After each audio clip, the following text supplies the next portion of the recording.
lu par Geneviève. Voilà. Lettre ouverte d'une gilet jaune. Je ne sais pas comment commencer ce récit de la journée du 20 avril 2019. Je vais donc commencer en vous racontant comment et pourquoi je suis gilet jaune. Je suis gilet jaune depuis le 1er décembre 2018. Quand le mouvement a commencé, je ne comprenais pas bien ce mouvement social. Je le pensais aux mains des nationalistes. Quand Assa Traoré a appelé à rejoindre les GJ, là j'ai su que j'avais ma place dans ce mouvement en tant que femme, mais aussi de fille de cité et maghrébine. J'ai donc rejoint Paris ce 1er décembre et là, mes yeux se sont ouverts. J'ai vu la violence policière, je l'ai sentie, je l'ai entendue. Depuis ce jour, je n'ai plus quitté ce mouvement.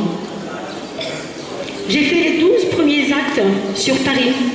J'ai toujours été sur mes gardes. La suite du mouvement, je l'ai passé sur Amiens et nous répondions uniquement aux gros appels type ultimatum. Ce samedi 20 avril, c'était l'ultimatum 2. Je prends le train avec mon mari et 3 de nos amis.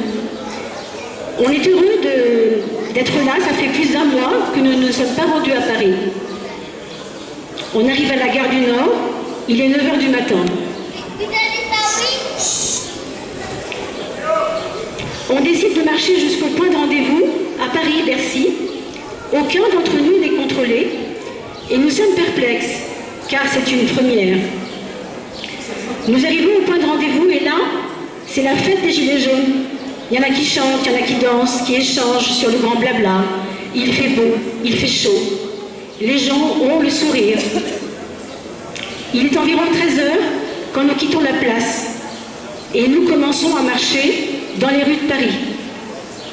Je tiens à préciser que la manifestation était déclarée. On nous a distribué des autocollants, des tracts. On chantait, on dansait, on criait aux flics « Ne vous suicidez pas, rejoignez-nous » Et on y croit. La journée est très floue car je souffre d'une perte de mémoire importante, le trou noir, une première pour moi. Je vais donc vous décrire le reste de ma journée selon les dires de mes amis et de mon mari, et aussi grâce à la vidéo tournée ce jour-là par une journaliste indépendante. Merci à elle. C'est la deuxième manif avec les voltigeurs. Ils sont là, ils nous mettent la pression. Un des derniers souvenirs que j'ai, c'est un policier en civil qui nous insulte de fils de pute. Pourquoi nous? On ne sait pas. On lui a demandé, il nous a pas répondu, mais derrière nous, il y avait l'équipe de tournage de Gaspard Glance. On échange avec lui et nous tirons la conclusion que ce policier est en train d'insulter la journaliste. On lui dit de faire attention à lui et on continue notre chemin. Et là, pour moi, c'est le trou noir. Mon mari me dit que nous étions en train de chanter une énorme marseillaise, les bras levés, et qu'à un moment, les policiers ont lancé des palets de lacrymo, et que le groupe a fait demi-tour en courant. Personnellement, je ne cours jamais. Je ne suis pas une délinquante. Je n'ai pas à courir, car je ne commets aucun délit. Et les gaz lacrymaux ne m'indisposent pas non plus que ça. Alors je marche et je lève les bras pour signifier que je ne suis pas un danger. C'est comme ça que je procède depuis le début. Mes souvenirs reprennent au moment où j'ai la sensation de recevoir une décharge électrique dans la nuque qui parcourt toute ma colonne vertébrale et je vois des étoiles. Je suis KO. Je me réveille dans un parc, allongé, entouré, protégé par des strips médicaux. Mes amis sont là, mes camarades. Je perds connaissance à plusieurs reprises. Les soignants ont du mal à trouver mon rythme cardiaque car il est fuyant. Je souffre d'une maladie chronique.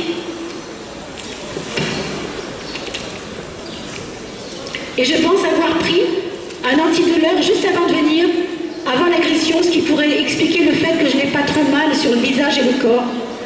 Mes doigts et orteils bougent, ce qui me rassure, mais je sens une pression en haut de la colonne, comme si quelqu'un y avait posé un poids de 10 kilos. La sécurité civile arrive et me prend en charge. Ils nous conduisent avec mon mari dans un hôpital proche de la gare du Nord. Sur place, je vois des vieilles personnes, des gens qui ont l'air de souffrir, et je culpabilise. J'ai aussi l'impression d'avoir gâché la manif de mon mari et de mes amis qui, je pense, s'inquiètent. J'ai peur d'être fichée aussi. Je prends la décision de partir après avoir vu des infirmières qui m'ont laissé m'asseoir et ensuite marcher dans la salle d'examen. Nous partons, direction Place de la République, pour rejoindre nos amis, mais impossible de rentrer sur la place. On décide de les attendre, on part à 5, on rentrera à 5.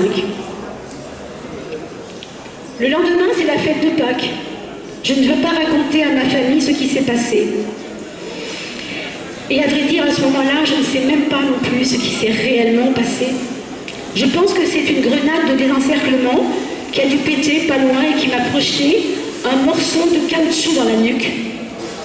Puisque nous étions tous de dos, personne de mon entourage n'a vu l'agression. Je découvre la vidéo vers 16 h. Je suis chez mes beaux-parents. Je suis partie m'isoler avec mon mari pour bien voir la vidéo. Et pour moi, c'est le choc. Un humain court sur 30 mètres. Il fait 20 pas et m'assène un coup de matraque directement sur la nuque.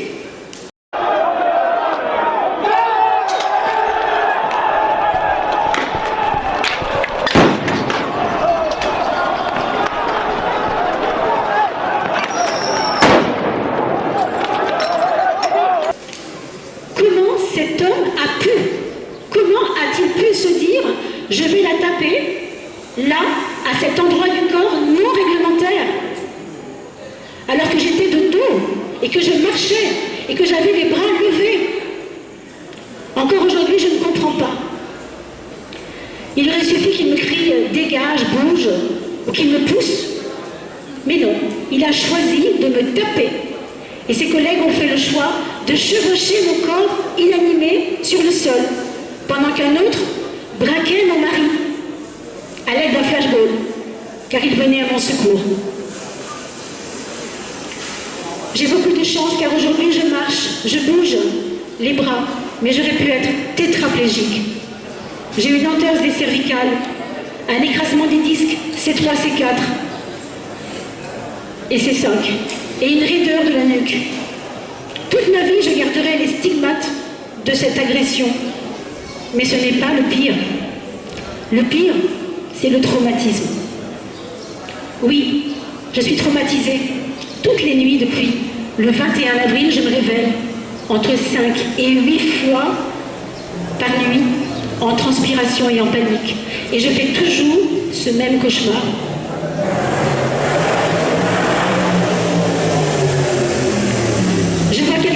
Qui me poursuit sans pouvoir l'identifier et je tombe. Je ne comprends pas pourquoi nous, les victimes de bavures policières, nous n'avons pas le droit à des ITT psychologiques alors que la police a cette chance. Ma fille aussi est traumatisée. Ma mère m'a reconnue à la seconde où elle a vu la vidéo. Apparemment, j'ai une démarche particulière, MDR. Elle a beaucoup pleuré. Tout autant que mon frère, qui ne m'avait pas reconnu, mais qui avait halluciné de voir un policier taper quelqu'un dans le dos sans raison. Je n'ai rien lâché depuis, je suis toujours présente les samedis, et dès que le mouvement en a besoin, je suis là. Mais je ne suis plus la même, je ne suis plus la Mélanie Vaillant qui pouvait exiger le RIO, le matricule d'un policier qui l'avait gazé pour rien. Je suis son ombre, qui détale dès que la police charge et qui pleure même. Je suis en panique, peur. Peur de quoi? J'ai peur que le gendarme, enfin le gradé qui m'a matraqué, se venge par une plainte. Parlant de la plainte, j'ai eu beaucoup de mal à la déposer. Heureusement que mon avocate m'accompagnait, car aucun policier ne voulait l'enregistrer. Ils m'ont même demandé de la déposer sur une plateforme internet. Le commissaire est sorti de son bureau car mon avocate qui est un tout petit pitbull, hurlait, et c'est lui qui a imposé à ses collègues de prendre la plainte. Malgré ça, les policiers se refilaient le bébé, et c'est toi qui vas le faire, etc., etc., et ça ne marchait pas. Et ma plainte a été enfin enregistrée. J'ai eu la visite chez le légiste, et depuis plus rien, silence radio. Voilà mon témoignage. On ne lâche rien. De toute façon, c'est nous qui avons raison. Force à nous, les Gilets jaunes triompheront.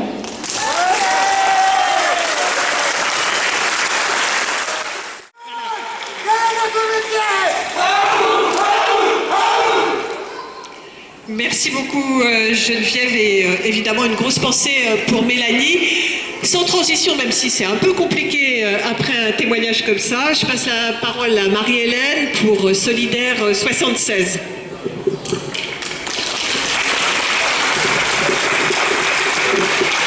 Eh bien, bonsoir à toutes et tous.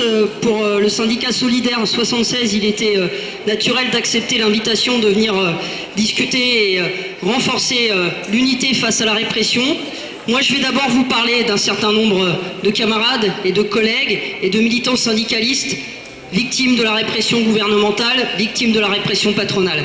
Je voudrais d'abord parler de deux de mes collègues enseignantes, Sabine et Caroline, du collège de la République à Bobigny, menacées de mutation forcée, parce que ça fait 30 ans qu'elles travaillent dans ce collège, qu'elles y militent et qu'elles ouvrent leur bouche contre toutes les réformes gouvernementales qui ont cassé le service public de l'éducation.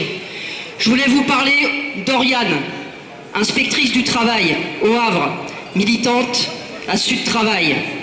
C'est une camarade qui est victime pour la deuxième fois consécutive en quelques mois d'une commission disciplinaire par son ministère, le ministère du Travail, vous savez, celui de Pénicaud, qui est en train de devenir celui, en réalité, de la chasse aux militants et à la chasse aux inspecteurs du travail qui osent encore aujourd'hui à la fois défendre correctement les salariés, mais surtout qui osent dénoncer la politique de ce ministère. Oriane, aujourd'hui, elle a divulgué une information dans un cadre paritaire. Eh bien, la Direction Générale du Travail l'accuse d'avoir divulgué un secret. C'est quoi le secret qu'elle a divulgué? C'est les plans de la direction pour casser l'inspection du travail. Aujourd'hui, Oriane, elle est menacée de sanctions et la DGT a porté plainte au pénal contre elle. Je voulais vous parler d'Éric et de Linda, cheminots de Sudrail, mais il pourrait être à n'importe quel autre syndicat, parce qu'aujourd'hui, il y a une vraie chasse aux militants syndicalistes qui est lancée à la SNCF depuis la fin de la grève de 2018. Éric et Linda, ils sont menacés de radiation des cadres de la SNCF. Ce sont des militants syndicalistes qui, depuis des décennies, là aussi, se battent contre la politique du gouvernement en place et contre toutes les réformes ferroviaires passées et encore à venir. Ce sont ces militants qu'on veut faire taire aujourd'hui. Je pourrais vous parler aussi d'un camarade postier, Gaël, du 92. Postier qui, la semaine dernière, a été arrêté par la police chez lui à 6 h du matin. Avec ses camarades postiers, il mène une grève depuis 15 mois. C'est une grève exemplaire, mais aujourd'hui, la direction de la Poste, elle utilise la police comme une milice patronale pour défendre ses intérêts. Elle accuse quoi? Elle accuse Gaël d'avoir, avec ses camarades, suite à une occupation du siège de la Poste, d'avoir dégradé des biens publics, alors que c'est elle, la Poste, qui dégrade depuis des années le service public de la Poste, qui a cassé des dizaines de milliers d'emplois. Ils sont venus chez lui avec un bélier, ils l'ont gardé à vue pendant 36 heures. Et finalement, pour dire quoi? Qu'il n'y avait pas de poursuite, mais en réalité pour qu'il en reçoive de nouveau des convocations devant la justice. Cette grève aujourd'hui, c'est une épine dans le pied de la Poste. Et c'est pour ça qu'il y a une alliance entre la Poste, entre la police, entre le gouvernement. Alors moi je vous invite, 18 h 30, vendredi, à Rouen, devant la préfecture, on fait un rassemblement de solidarité, parce que cette grève, elle doit gagner. Parce que quand on réprime un salarié aujourd'hui dans une boîte, en réalité c'est l'ensemble du monde du travail qui est touché.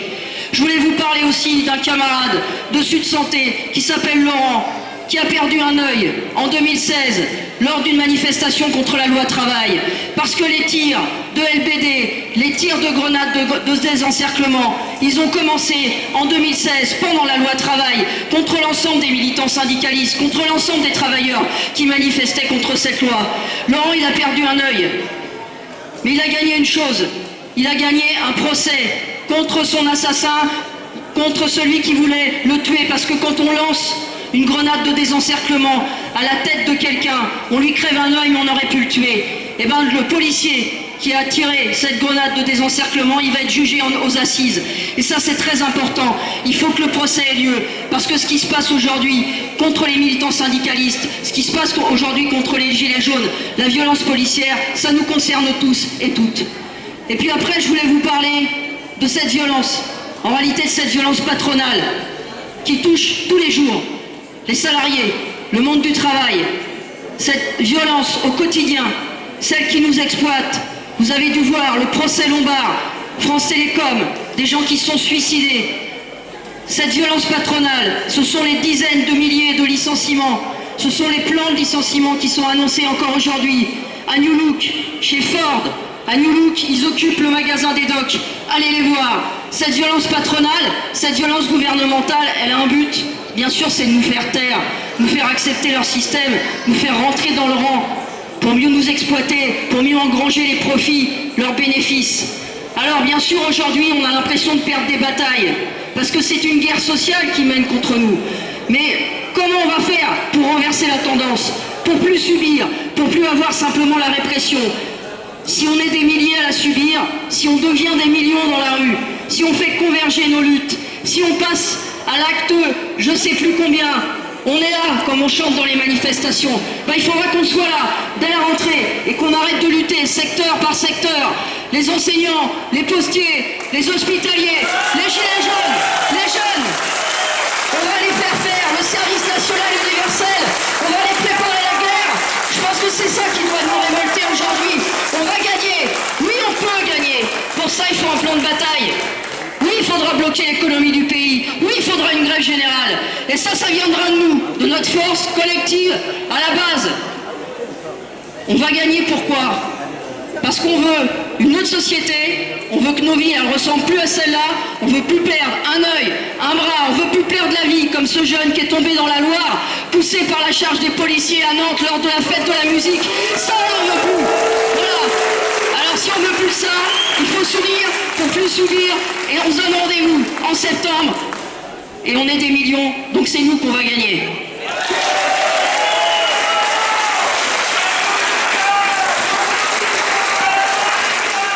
Merci. C'est un collectif, puisque on a le plaisir d'avoir deux Eric, Magali et Aurélie de l'équipe des Street Medic. Donc merci à eux.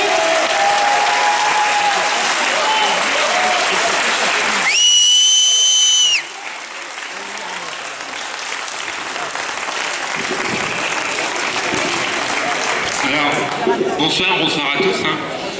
Tout d'abord, je vous présente plus Eric, Aurélie et Magali, que vous avez sûrement tous déjà vus, que ce soit à Amiens, à Paris, à Rouen, à Caen.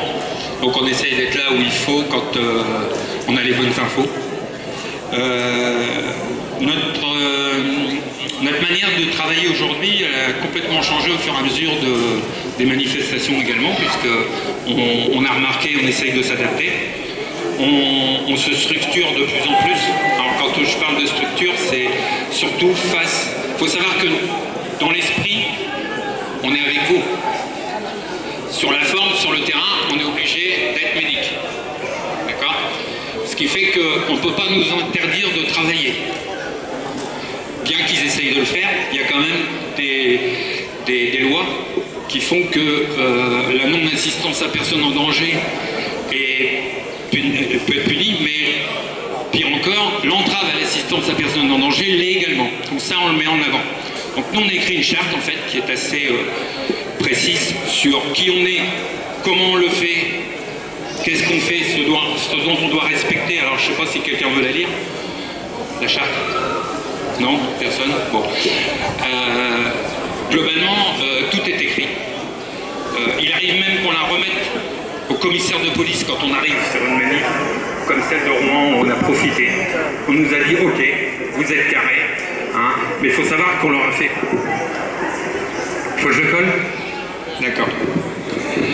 Il faut savoir que l'on a fait, on a fait apparaître des codes pédales, des lois du code pédal, pour bien leur rappeler que s'ils nous empêchent d'intervenir, comme ça peut être le cas à Nice, ils étaient à 10 mètres de Madame Leguet, je ne sais pas comment ça se dit, mais que ce commissaire qui a interdit toute intervention était passible également entre 45 000 et 75 000 euros d'amende, parce que même son statut ne lui permet pas d'entraver l'aide et l'assistance à personne en danger.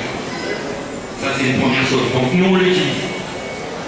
La deuxième chose, c'est que vous avez vu qu'on essaye de nous voler nos masques, que beaucoup de médics se sont fait prendre leur masque. Le masque n'est pas un objet pour se dissimuler le visage. Quand je parle du masque, c'est le masque et les cartouches et les lunettes. Si nous on n'a pas ça, on ne peut pas travailler. Si on peut travailler dans les gaz ou pire avec le casque, comme s'il y a eu cette marque sur l'arc de triomphe, si on ne peut pas y aller, on ne peut pas y aller personne. Donc là aussi, c'est de l'entrave au fond de ce qu'on doit faire. Il y a dans la loi Castaner une phrase qui dit que on ne peut pas dissimuler son visage pour cacher son identité. Nous, on a une carte où on a notre photo, on a tout ce qui indique notre identité. Donc on ne cherche pas à cacher notre identité, c'est ce qu'on leur dit. Et en dehors de ça, c'est pour un motif légitime. Parce que c'est bien marqué, sauf pour un motif légitime. Donc nous, on est légitime. Si on ne peut pas être en état d'aller soigner les gens, là encore, si on nous enlève notre masque, pour moi, c'est une entrave. Donc je vérifie auprès de... Il y a plusieurs casinos sur la liste suivante. C'est pour ça que c'est important que nous, on ait les bonnes infos dans les manifestations qui se prévoient pour pouvoir prévoir les équipes. Voilà, je n'ai pas grand-chose d'autre à ajouter. Si certains ont des questions, par contre, on peut... Comment ? Dernière petite chose. Merci à vous pour votre accueil à chaque fois sur les manifestations parce qu'on est toujours très bien accueillis.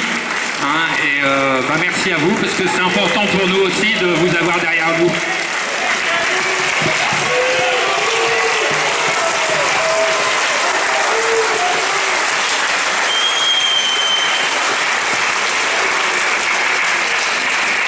Voilà, on a voulu essayer, alors évidemment on ne parlera pas de toutes les atteintes aux libertés, mais on a voulu essayer de toucher un peu les différents aspects, et malheureusement ils sont beaucoup trop nombreux. Mais là tout de suite je vais donc passer la parole à Virginie Crécy qui est journaliste, puisque la question des atteintes aux libertés, c'est aussi les atteintes aux libertés d'informer, ou à la liberté de la presse, et de ce point de vue-là, évidemment, les journalistes sont directement, certains journalistes sont directement concernés. Bonjour, alors d'abord je voulais vous dire que je suis très contente d'être ici à Rouen étant normande. Avant de parler des atteintes à la liberté de la presse, il faudrait rappeler que 90% des médias aujourd'hui sont détenus par le CAC 40, Xavier Niel, Patrick Drahi et j'en passe. Donc quand vous regardez BFM, CNews et LCI, vous regardez des chaînes détenues par des amis d'Emmanuel Macron. Et ça, c'est important de le savoir et c'est important de le dire à tout le monde. Donc forcément, ces journalistes, malheureusement, quand ils vont sur le terrain, parfois on leur donne des ordres et pas forcément de montrer ce que vous vivez. Donc Geneviève Leguet, Madame Redouane qui a été assassinée par un tir de grenade à Marseille, tout ça, les médias ont mis du temps, les grands médias ont mis du temps à en parler parce que ça gêne le gouvernement qui ne veut pas voir la répression que vous subissez. Mais si votre voisine ou votre collègue regarde les chaînes France 2, TF1, BFM, elle ne va pas savoir, votre voisine, ce que vous vivez en manifestation, ce que vous vivez dans les commissariats, ce que vous vivez en garde à vue injustement. Donc c'est à vous de leur dire ce que vous vivez, de leur dire de boycotter les grands médias et de regarder les médias indépendants, il y en a énormément. Voilà. Ensuite, Un dernier mot concernant les médias indépendants. On a vu beaucoup de collègues qui ont été en garde à vue, qui ont été matraqués, qu'on empêche de travailler sur le terrain. Et il est important de ne pas mettre tous les journalistes dans le même panier. C'est pas parce qu'on a une caméra qu'on est méchant. Au contraire, il y a des journalistes qui essayent de faire leur travail. Et il faut les aider parce qu'aujourd'hui, faire son travail en tant que journaliste sans être à la solde du gouvernement, c'est devenu de plus en plus difficile. Voilà.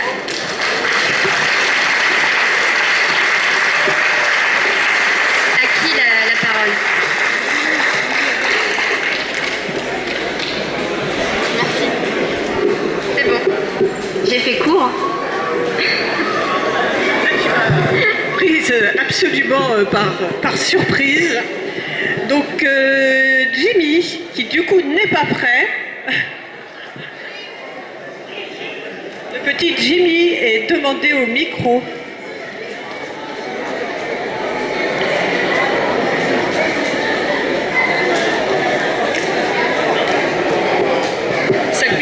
Oui.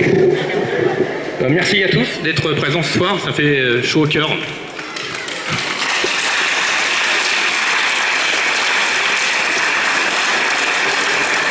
Alors je ne sais pas où je vais commencer parce que j'ai eu seulement 9 perquisitions, dont 6 le même jour. C'est pas des bêtises, hein, c'est la vérité. Alors j'ai pu faire un petit tour à l'hôtel de police, voilà, à 3 reprises. Alors 2 fois à Surmont pour la caisse d'épargne et la Société Générale, et 1 fois à Barentin pour entrave à la circulation. Voilà. Alors ils m'ont fait dormir en slip et en chaussettes, début mars, c'est sympa. Ils m'ont réveillé à 1h du matin, 4h du matin, normal, pour voir si je dormais pas. Mais moi ça m'amuse parce que ils ont voulu me briser, mais au contraire, ils m'ont renforcé encore plus fort. Ça que, pour moi, c'est une mascarade. J'ai rien à foutre en garde à vue, même dans le camion cellulaire, avec les menottes, j'ai rien à foutre. Moi, mon surnom, c'est le dernier samaritain. Hein, j'ai pas tapé sur des gendarmes. Par contre, j'ai vu beaucoup de policiers taper des anciens. Je dis pas de nom, mais enfin d'âge, mais un monsieur de 60 ans, ça m'a marqué ça. Square Verdrel, assis sur un ancien. Est-ce que ça c'est ça? Après, qu'est-ce que je peux dire? Oui, j'ai pris 14 mois de travaux d'intérêt généraux et 4 mois avec sursis. Et j'ai une affaire qui est encore en cours. Alors voilà, pour moi c'est une grosse mascarade. Ils ont voulu me briser, mais ils n'ont pas marché. Ça n'a pas marché parce que j'ai fait juste un ras-le-bol général. J'ai 42 ans, j'ai fait 8 mois à Renault Cléon, on m'a viré du jour au lendemain. Je fais ça pour mes parents qui gagnent 1 600 € de retraite à eux deux, qui sont en partialité contre les Gilets jaunes, qui ont voté Macron. Moi j'ai lutté pour eux. Et je fais ça pour plein de retraités qui sont entre vous, là, qui gagnent 700, 800, 900 €. Et puis pour nos enfants aussi. Voilà, alors pour moi le mouvement n'est pas fini. Je crois dur comme fer. Et puis l'unité fait la force, et puis tout ça, on va y arriver. Hein.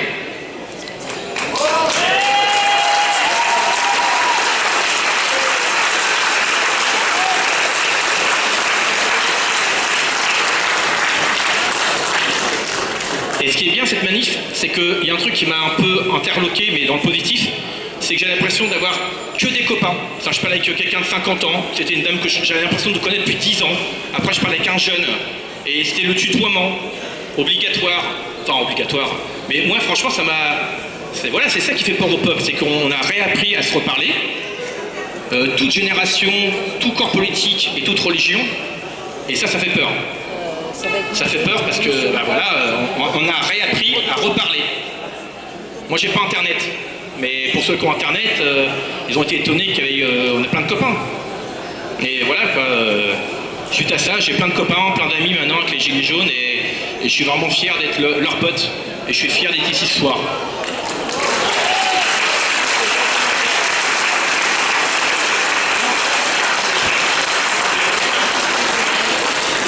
J'ai remercié 2 personnes avant d'arrêter.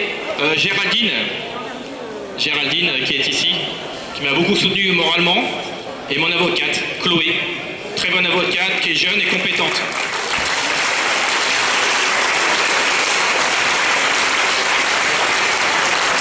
Je la remercie parce qu'elle est très très jeune et elle est très compétente. Et malheureusement ce soir elle n'est pas avec nous, mais je lui dis un petit salut. Voilà, je vous laisse. Bonne soirée à tous. Attends, juste une chose. Tu as eu les gardes à vue et les... Voilà, mais pourquoi? Tu as fait quoi? J'ai collé soi-disant la quête épingle rue Paul Ricard. T'as juste manifesté quoi? Ouais, voilà. Mais ce qui est bien aussi, c'est que chaque intervenant, je les vois discuter après avec d'autres personnes, et ça c'est génial que ces assises servent aussi à ça. Maintenant, on a Géraldine. Géraldine, dont vient de parler notre amie Jimmy, qui elle est dans l'association pour, aux armes de la police. Oui, bonsoir. Donc moi je fais partie d'un collectif qui s'appelle Face aux armes de la police, qui existe depuis 10 ans maintenant, puisque l'utilisation du LBD notamment, c'est pas une nouveauté. Ce type d'arme, elle est généralement testée avant sur d'autres publics, notamment les supporters, les jeunes des quartiers et les manifestations dites radicales. Donc les blessés, il y en a eu évidemment nombreux à Notre-Dame-des-Landes. Nous, le collectif, l'idée c'est d'apporter avant tout de l'information, du soutien aux blessés, à leurs familles, mais aussi notre expérience, puisque ce qui a été décidé face aux peu de réponses pénales, puisque tout à l'heure Marie-Hélène a évoqué un blessé qui va avoir la chance qu'une cour d'assises se tienne. Ce qu'on sait avec le recul, c'est que les peines sont ou inexistantes, puisqu'il y a des non-lieux en amont, les peines au pénal je parle, donc soit les personnes ne sont pas condamnées, les non-lieux sont prononcés dans la mesure où elles exerçaient et elles ont utilisé ces armes-là dans le cadre de leurs fonctions, donc ne sont pas condamnées pour ça. Quand on arrive à avoir une condamnation, elle est malgré tout assez symbolique, puisque à Montreuil notamment, des blessés qui ont perdu des yeux il y a déjà plusieurs années ont vu des condamnations plus que symboliques prononcées à l'encontre des tireurs. Donc ce qu'on préconise, après la prise en charge de la blessure, ce qui est essentiel, il n'y a pas de précipitation à déposer une plainte. On préconise une double tactique. La première tactique, c'est porter plainte au pénal. Ça permet malgré tout de comptabiliser les blessés. Là, on l'a vu notamment avec le mouvement des Gilets jaunes, puisque malgré tout, la massification des blessures, elle est juste hallucinante. Donc, premièrement, déposer plainte, prendre son temps pour déposer plainte, et le faire avec un avocat, ne jamais aller au commissariat. On a vu des blessés poursuivis pour des faits ridicules, mais donc je rappelle la consigne principale au commissariat, on ne déclare jamais rien en garde à vue, on attend un avocat et ensuite on attend une procédure. Là, la procédure au pénal, on porte plainte contre X en espérant que la personne sera retrouvée. Il y a une autre procédure qui peut être entamée, qui est la procédure d'indemnisation des victimes d'infraction. Donc alors ça, c'est une procédure assez compliquée. Et puis la troisième, c'est le tribunal administratif. Et ce qui fait un peu notre spécificité, c'est qu'on s'est rendu compte avec le temps que cette procédure-là, on ne met pas en cause l'agent qui a tiré, puisque de toute manière, il est couvert par sa hiérarchie, mais l'État qui lui a ordonné de porter cette arme et de la destiner aux manifestants, aux supporters ou aux jeunes des quartiers.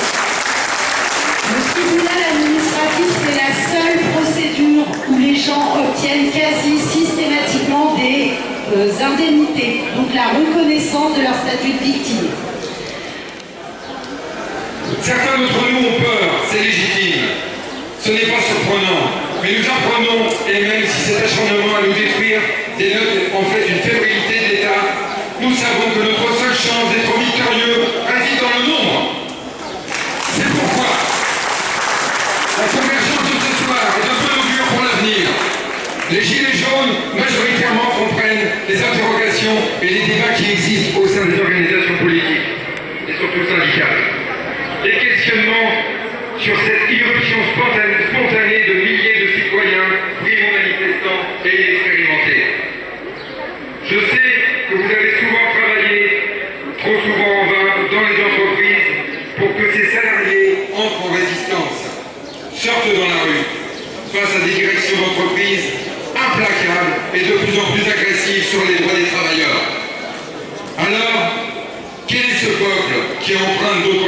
de ceux du monde ouvrier traditionnel, qui osent défier le pouvoir en place sans fil, directement. Mais qui, comme vous, refuse la violence des délocalisations, des plans de licenciement, de l'isolement des territoires, de la dégradation des services publics, de nos écoles, nos hôpitaux, nos EHPAD.